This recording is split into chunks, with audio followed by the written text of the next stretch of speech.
Welcome, guys, to the Game Fanatics Show, Season 2, Episode 1. I'm Raikayari. And I'm Fanatical G. And welcome, guys. Very, very much welcome. We really missed you. And you know what? Charles, what have you been up to? New York Comic Con. Dude. What have you been up to, man? Guild Wars. Huh. I leveled up my Guardian. I also leveled up my Engineer. Sounds I also fun. made a Warrior. Sounds interesting. And then my Elementalist. Sounds... New York! Man! Dude, so awesome. tell me, yeah, I mean, you don't have to tell me about it, because you will tell me about it. Yes. So, you know, I'm not really going to spend too much time talking about it, because Charles and Katerina are coming to us live from New York Comic Con. Hey, Ryan and myself. It's myself and Katerina here from the Game Fanatics, of course. We are in New York covering New York Comic Con. This is the third day and we are having an absolute blast. How is Comic Con for you, Katerina? By the way, we are in this freaking amazing loft picked out by hers truly. We're sitting on this awesome terrace. Like, I would pick up the camera and show you guys the view that we have. It's probably gonna be later on after we talk about all the serious stuff, but this is amazing. Good job, Katerina. I am having an absolute blast.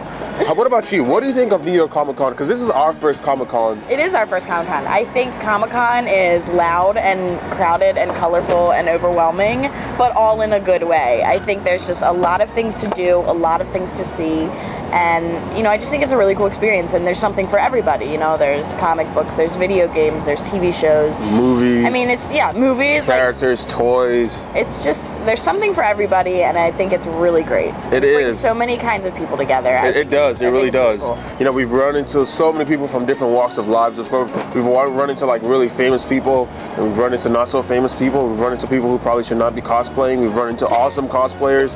It's been great, man. Yeah. I've really had a blast. There's a lot that we've got to talk about. You know, we got to hang out with Triforce. We also got to hang out with Mark Walters from BioWare.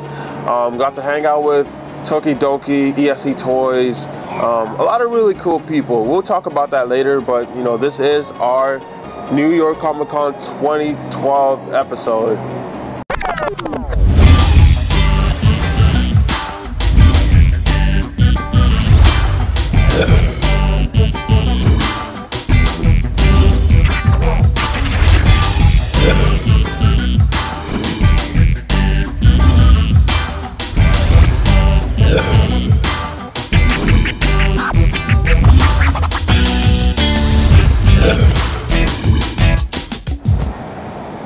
Alright, we got to check out a lot of really cool stuff. The first thing that we're going to start off with... Triforce. Yeah, Triforce, exactly. I was kind of seeing if I should wait for you to say it or if I should say it, but you know... Got to hang out with Shout out to Andre. Gamer Block TV over there at the Triforce booth. Much bigger than last year's, which obviously means things are going fanatically awesome over there. They unveiled the Torque Bow. Yeah. What do you think about that? That was awesome. What would you do with the Torque Bow running around New York City? I'll tell you what I would do. What would you do, Charles? Parkour off buildings and torque people in the booty hole. Hey, torque something, no. Torque something, yeah, in the booty hole. She got a torqued booty, so I call her torqued booty.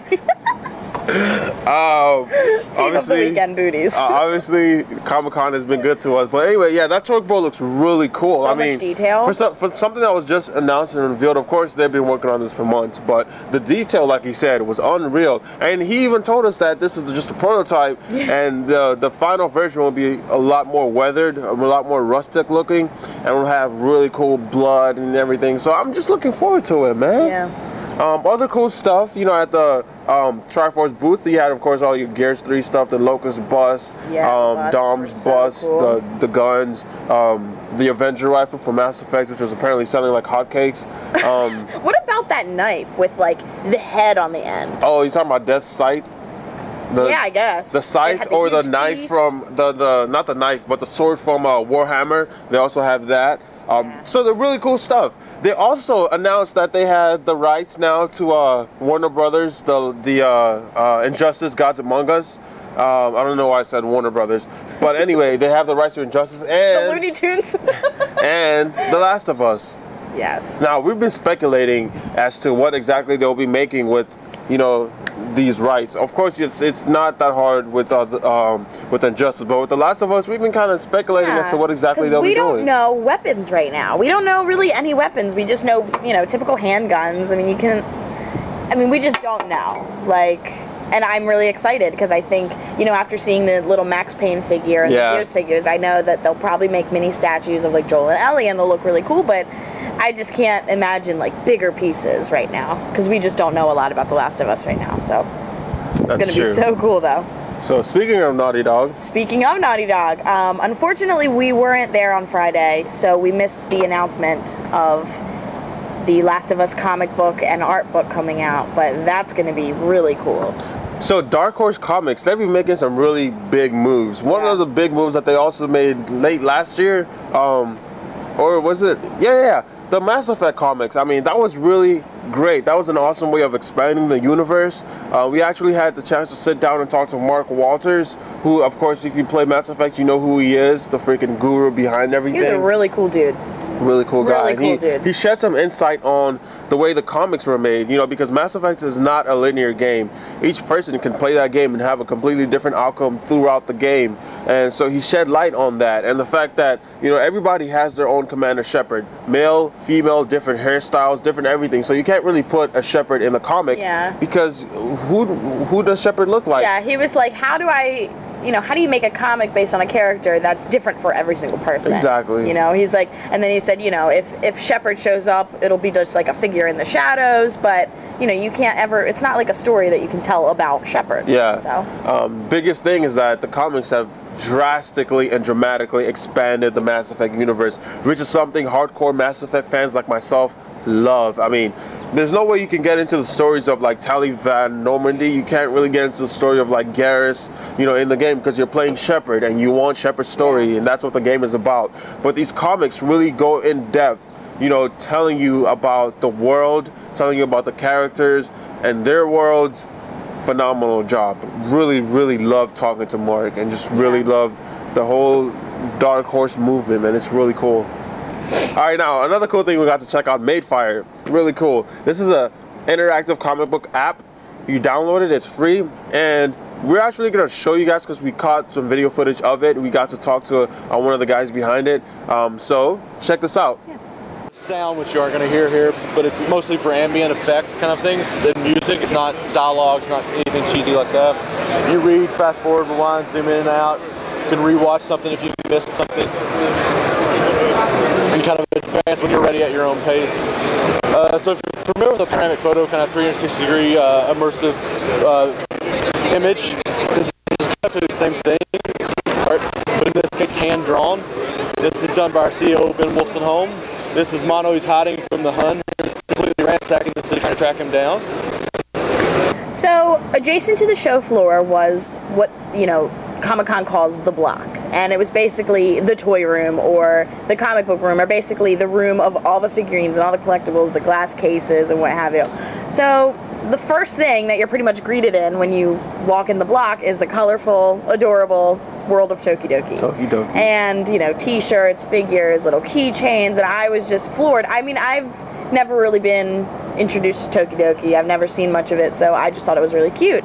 And Simone, the founder of Tokidoki, was actually there signing autographs, and Charles actually got to talk to him for a little bit. Yeah, that was really cool. You know, I'm a huge Tokidoki fan ever since they announced their Marvel conjunction, where they start releasing really cute Marvel fitteds and, you know, Marvel shirts. Yeah. So I mean, I was just like trying not to be starstruck, because here's the guy that created Tokidoki. Like, these are his designs, and I'm sitting here like interviewing him and trying to not make a fool of myself. Like,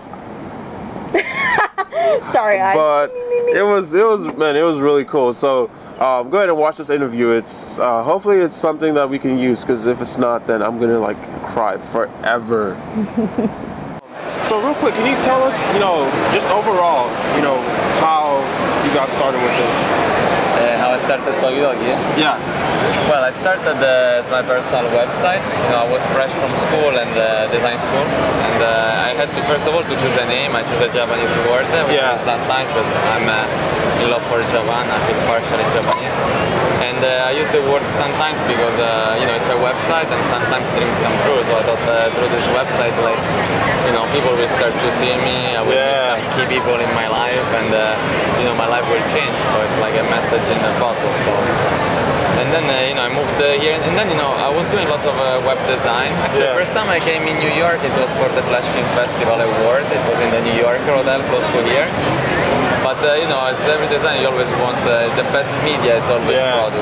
Like having people wearing it, walking it, and expanding multi-categories and be able to touch it. So we started to do some T-shirts. All right, really cool interview, right? I told you guys. Another cool guy we got to kick it with was Eric Scarecrow. He's the guy that designed those really cool Nathan Drake figurines that you saw on the site about a week ago.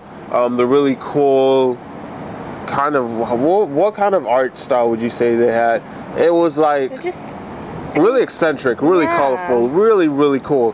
So go ahead and talk about that, because he actually talked to us in depth about how Sony approached them, how he went about designing it. And Katerina, our resident Uncharted princess, queen, guru, like master fanatic. Take point, let's go. Okay, so I just want to say first off, I was really blown away that there was 3 other figurines in that case, because we only knew from the internet that the Shadow Drake and the Japan Proto, the colorful Japan one, were going to be there, but there was 3 other ones. There was like a camouflaged one, a pink and purple one. They were just really cool. They're so cool to see in person, because I've never seen them in person. So he was a really cool guy, and he pretty much just told us that, he was allowed to bring his own style to the figurine, and it's just unlike anything you've ever seen, I feel like. And it's just cartoony, and it's colorful, and it's different, and these pieces are so collectible. Like, the ones in the case were like 3 pieces in the world. Can you imagine being one of those 3 people that have one of those? They're really cool. Really cool. And he's just a super chill guy, really inspiring. He's like, I was able to do my own thing, and they ended up liking it, Oh, you can chime in. Oh, I mean, I just really like the fact that he had such artistic freedom to go about his thing. And, he designed, the one he designed that he didn't really think that they would go for was the one that they ended up going for. So it's really cool to see stuff like that. But yeah, we'll actually have a full article on the site. You can check that out, of course. We actually talked to him for a pretty lengthy amount of time, so we have a lot to actually say that we can't really fit into this episode. But definitely check out the site for the article. It will be tweeted out as well. Alright, of course, it's Comic-Con. Of course, there are games. Bunch of games. Now, we got to check out Hitman Absolution, which is something that we've also checked out way back in PAX East. It was not playable in PAX East, but it was definitely playable at E3 and Prime. Square Enix's full lineup of games was pretty cool. The 2 games that I was really excited about, Hitman and Tomb Raider. I know you're really excited about Tomb Raider. But yeah, really cool games. I had a blast playing Hitman. It takes you way back to the original Hitman series. You're killing people, of course, stuffing their bodies, and now you can hide where you stuff the bodies. Pretty, unhygienic, but it gets the job done. Dude, the stealth and the crouching mode is unreal. That has to be one of the most organic stealth modes in a game I've ever played. It's so fluid, and it works so well. It is great. I mean, I can't really say anything bad about it. It's great. What else did we get to check out? Remember Me? Remember Me? Do you remember me? Because I remember you. Remember Me, Lost Planet 3, Capcom's, offerings that they brought to the table. I'm intrigued by Remember Me. I'm very intrigued by it. I remember seeing trailers and things for it at PAX Prime, and I'm just like, what is this? Okay, now, other games, PlayStation had God of War 3, a sick Kratos statue that I just wanted to hump. And they had it was pretty great. PlayStation All-Stars. And of course they had a bunch of Vita games out there. Really cool. Of course, the typical huge black round Assassin's Creed booth. Yeah. Everybody was in line for it. It's crazy. Like, they bring the same thing every time, and people line up and just wait. Not too much, because Assassin's Creed is already my game of the year. I played it, but it's not out yet. It's my game of the year. I've been looking forward to that game for forever. And Ubisoft is known for the Assassin's Creed series. The franchise is just one of the best franchises to date of a game that has progressed so much. You look at Assassin's Creed 1, I still haven't beat that game because it was so repetitive, so annoying. Assassin's Creed 2 is like a huge step up from Assassin's Creed 1. Then you had Brotherhood, Revelation, there was another one. But anyway, I'm so excited for Assassin's Creed 3. 1, 2, Brotherhood. Oh no, I was right. Hey, I'm right. And then this one. And so, you know, Assassin's Creed 3 is a game that I'm really looking forward to. Now, other games that were on the show floor, Nintendo had, of course, their whole, you know, DS stuff. There was a Pokemon, you know, launch The Pokemon launch event. Which was cool. I mean, I don't see myself waiting in line like 5, 6, 7 hours. There was a lot of people outside waiting for that. And there was a jerk Goku walking around like being a total douchebag. But anyway, Zombie U, a game. Shout out to you, cool. buddy. Yeah, hey, shout out to you, you. Hey, butthole. screw you, buddy. But Zombie U, it's one of the games that's actually making me really want to get a Wii U. I know, and it's bad because I'm like, I have a Wii and I don't use it. Yeah, now, I don't use my Wii. You know, it's just gathering dust. It's unfortunate. Yeah. So, I feel like that being so exclusive to a new system will, especially a Wii, will essentially not piss people off, but will just kind of bother them because they'll be like, I really want to play it. There was also the Bayonetta thing where it's, you know, exclusive to the Wii U and people are pissed off. Yeah. But I mean, Nintendo's, you got to give them their props. They're hanging in there, sticking out the punches to the big guys. But anyway, let's talk about cosplay. There was a lot of really cool cosplay, a lot of really bad cosplay. I actually got a lot of video footage, so enjoy this video montage of Kay taking pictures of cosplayers.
Alright guys, so you know, we're winding down here at New York Comic Con. It has been a blast. It has been incredible. I've had so much fun hanging out with Katerina here, and shout out to my boy Malik. Yes. You know, we hung out with them like the most. Yeah, we did.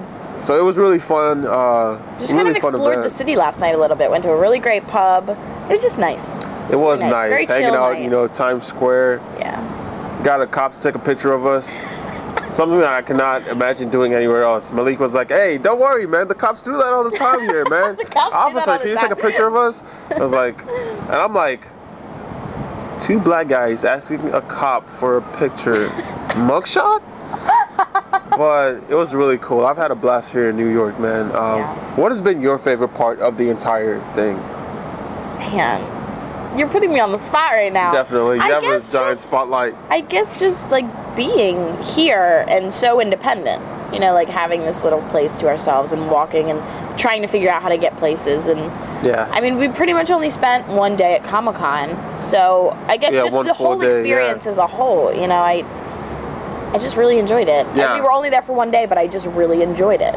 Yeah, it's been a blast. I've loved hanging out with all these people. A lot of fans have come up to me like, "Hey, Fanatical G," and I'm like, "Hey, what's up?" You know, it's been a blast. I've loved it. I've loved every minute of it. But that just about does it for our episode. You know, thank you guys for tuning in. Of course, I'm gonna toss it back to Charles and Ryan back in the studio. Back of course, in the you studio. can follow me, Fanatical G, which I'm probably gonna end up saying later. But follow this chick. This is who you really want to follow, especially if you're really excited about The Last of Us and you're really excited about Naughty Dog as a whole in general. Like you want to like make love to the entire Naughty Dog everything. This is who you want to follow. So go ahead and let them know. You know, if you're an Uncharted fan and you like Uncharted everything, then go ahead and follow www.uncharted.com. It's my blog that pretty much encompasses everything Uncharted, fan art, videos, everything. And also, now that we are on the ball with learning more about The Last of Us, make sure you follow The Last of Us, because it's gonna start popping. It's gonna start, you know, it's gonna start popping, progressing. And if you don't know, now you know. She's the freaking brainhead behind most of our Tumblrs. She is freaking awesome, and Thank you. It's been really great. It's been real. But yeah, Charles and Ryan, take it away, because we're about to take it away. Go Bye, catch New a York. lovely brunch. See you guys later. Bye. Oh, I guess I should go. So beautiful out here, man. New York! New York! In New York! Concrete jungle. You know, I've been waiting for you. I've been waiting for you to Instagram a freaking picture with the caption "Concrete Jungle" on it, because I figured that was something you would I do. want to stand up on here. No. I'm gonna do it. I'm gonna Please do it. don't. I'm gonna do it. Charles, I'm gonna do no. it. I'm gonna do it.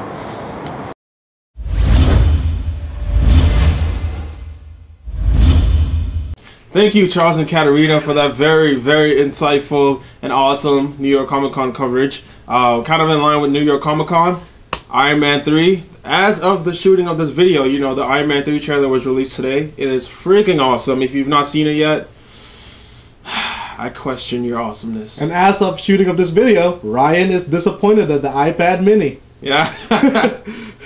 Very true, very true. But yeah, season 2 is here. We're actually moving a lot more out of the news and into topical stuff. So each episode is going to cover a specific topic. We're going to touch on news that we, you know, found interesting, but we're also going to bring you a lot more coverage of what we've been playing, what's going on in the industry in terms of, you know, editorials, any really cool things that, you know, we feel like we should bring to you. We're going to be playing a lot more and streaming a lot more as well. And we're going to talk about the tech that we've been reviewing too. Yeah. Like that. The Astra 850s, man. This is one thing that I've been playing with, and it is freaking awesome. I know I've said that twice in this show, but Iron Man 3 and the Astra 850s, very worthy of freaking awesome. Well, sort of like Iron Man's suit.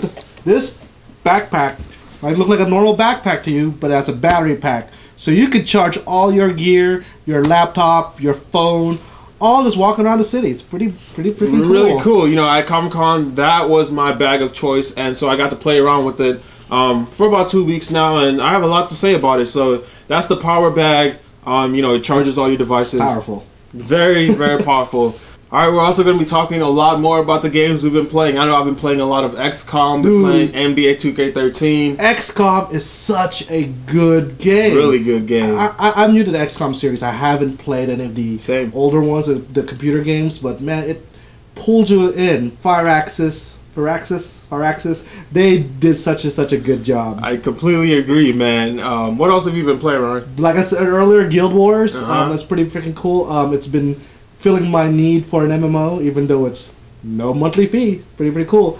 And Dishonored. Dishonored is such a great I'm still yet game. to check it out. Everybody is talking about how awesome that game is. It is. And I've just been in my little corner, XCOM and NBA 2K13. Tell me how about NBA 2K13. How you liking that? I'm loving it. My play mode has changed so much. At first, it's kind of overwhelming, but then, you know, you get really into it. You know, mechanics have changed. Shot stick has been added. A lot of really cool things you can do now, like alley-ooping the ball to yourself, flopping when you're setting a pick. A lot of cool stuff. It's so good that EA didn't release their own game. Obviously. Yeah, and you know what? We're actually going to be streaming the Wii U launch. Yes, we will. That is something I'm really looking forward to. You know, we will be there live at the Wii U launch here in Houston, and we'll also be streaming games all night long. Yeah, our producer Arnell, big Nintendo fan, he's going to pick it up, and we're going to go and stream the games live right when we get to it. It's very awesome. So there's lots of really cool stuff. We also have our friend Etsy Auditory who's going to be doing some awesome parkour. quality parkour. A1. Alright, I am Fanatical G. And I'm Raikayari. Thank you guys so much for sticking with us here. Season 2 is going to be freaking awesome. Third time I've said it, but it is true. So catch you guys here next week.